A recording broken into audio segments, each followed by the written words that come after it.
Warcraft 2 was successful. Stupid successful, in fact. The developers had expected that Tides of Darkness would be about equivalent in sales to Orcs and Humans, that being about 100,000 units in a year. Instead, it was 500,000 copies in just 4 months. And that is by the 90 standards. After that, well, obviously an expansion was in order. Beyond the Dark Portal was not given much time in development, and had to go through the pain of originally being created by a different studio, before Blizzard decided they didn't like how it was turning out and did it themselves. Perhaps this is the reason it is lacking in an important way, that of new mechanics. A difference I look for between a DLC and an expansion is that the game should be changed somehow. Not just more of the game we had, but the fundamentals should offer something new. The game should indeed be expanded, if you would. Beyond the Dark Portal only offers new maps and campaigns. While these are welcome, they do not fulfill this criteria. And yet, I would still argue that it is an important turning point in Warcraft. I said at the end of the last video that Warcraft as a series could have ended there. That's not the case this time. Not only does the ending feel a bit ambiguous in itself, but the world has been fleshed out to the point that conflicting motives and wildly different adventures are everywhere and highly intertwined. The only way to properly end it at this stage would be to go full nuclear and destroy everything. That's not to say the franchise will be worked on forever, but it can't really be finished anymore, only left behind. None of this is bad, quite the opposite in fact. It means the standards of storytelling have been raised. Seen explicitly in many ways, the motives of the characters and nations involved consistently throw curveballs into the story. There is a clearer sense of how the smaller goals of each map or set of maps contribute to the larger goals of the campaigns. The characters are not incredible, but they are an improvement on before due to unique voices, repeated use, and enhanced stats, which make them more memorable and likable in general. This guy is my favorite, by the way. Step aside, Junior. And of course, the ending is no longer a fanfare for you to enjoy your victory, but rather a bittersweet realization that you haven't really won. It's not the best story ever told, but it is the best in the series so far by quite a way. Not that that's a high bar. But sadly, that doesn't mean the expansion is for story buffs. Many won't be able to enjoy it on that level for one reason. The game is just too hard. Well, I say that, but I enjoyed it. If you are used to playing RTS multiplayer, then it's probably okay, but if you're not, then you're likely to find it fairly unreasonable. You will need to be on point about keeping your buildings producing, and you will want to constantly be securing new resources. Turtling might get you away, but the enemies have the tools to handle it nice and early, and even if you survive that, boredom could easily be the end of that playthrough. Then there's the dungeon crawlers. You will need to take a very slow and careful approach with a lot of saving, because a single unseen unit can often spell disaster even without being in your unit's line of sight. I found myself with nothing but good old Grom Hellscream by the end of the first mission. Luckily, he was strong enough to finish it up himself. Now, this difficulty is something lovely for creating a sense of accomplishment and tension, but my younger self was never able to beat these campaigns. Having done it now, I can say that it felt great, but I don't think that would have been lost if there was an easier version for my earlier years.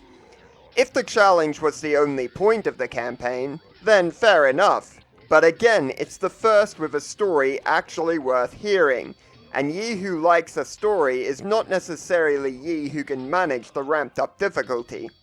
Ye who can doesn't necessarily give a shit about the story. So how do we maintain the satisfaction of the challenge and allow those less skilled players to experience it at the same time?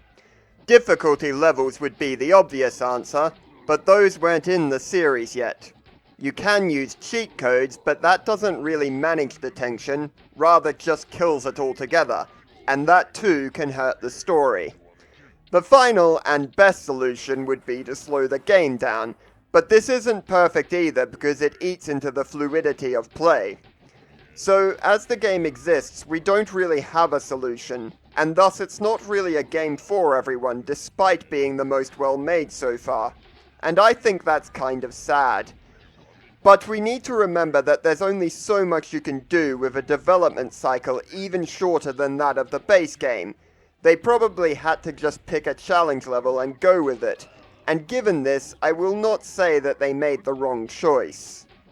Now, let's abruptly go back to talking about the story, because I wasn't really finished there. For the Orcs, it starts in their original homeland of Draenor, and for the humans, Azeroth. After the first act of each campaign, they'll reverse places for the remainder. The Orcs narrative is designed around a cliffhanger set up in the end of the very first game. They are looking to open up more portals, not just between the two worlds we already know, but to more. For this, they require several artifacts that are under the humans' control. Using the rift that still exists between the worlds, the Orcs open a new portal to Azeroth and re-enter. They then proceed to hunt down the necessary items. Meanwhile, the humans, noticing that something is up, recapture the portal from the Orcs and make plans to not only destroy it, but the very rift between the worlds itself, once and for all. Which, as it turns out, they require a few items that the Orcs control to do. So they also head through the portal and start hunting. The Orcs eventually succeed in opening the new gates, but the sheer power of it tears Draenor apart. The humans still in Draenor respond to this by closing their own portal to keep their home world safe. Both groups are now left stranded on a dying world. With no other chance for survival, they wander into the twisting nether, the great unknown of the other worlds. Oh, and Medivh's book is lying around for some reason. Notice that I just described both campaigns as one story.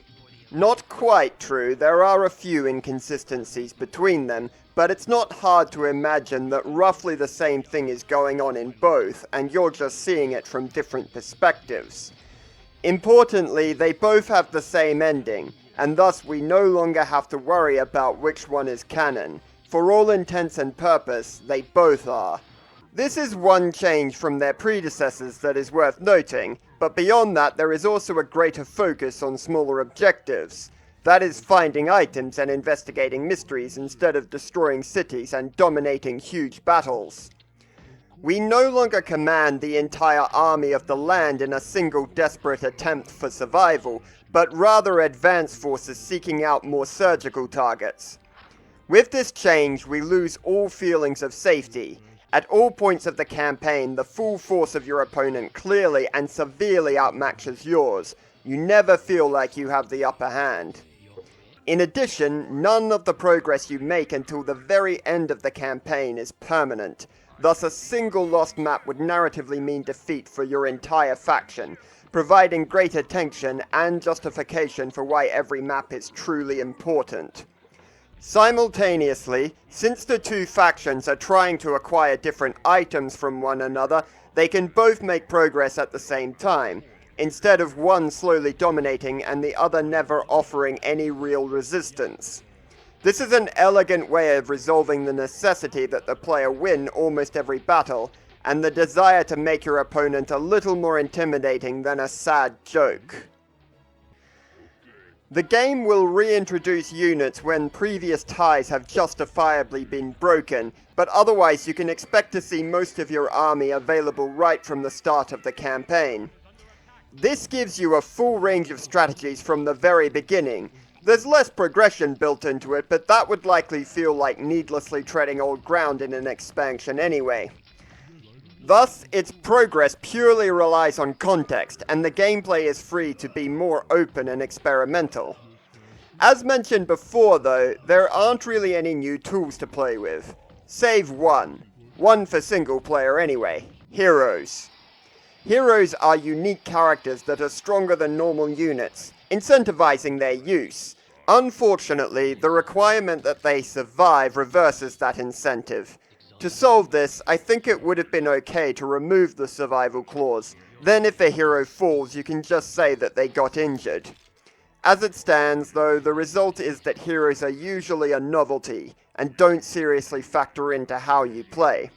Fortunately, the expansion still distinguishes itself based on better level design alone. There is more diversity in general, granted by a few changes in approach. The most notable being the use of ships has been greatly toned down, and the maps that do have them are mostly well designed for purpose. That being smaller bodies of water with lots of open coastline, as explained in the Tides of Darkness video. There's still the problem of occasionally having to do a slow, obnoxious siege, but at least you have a few options for how it's accomplished. Typically catapults, air units, or mages. In particular, the final mission of the two campaigns were both a real thrill to me. For humans, it was because I got to do this.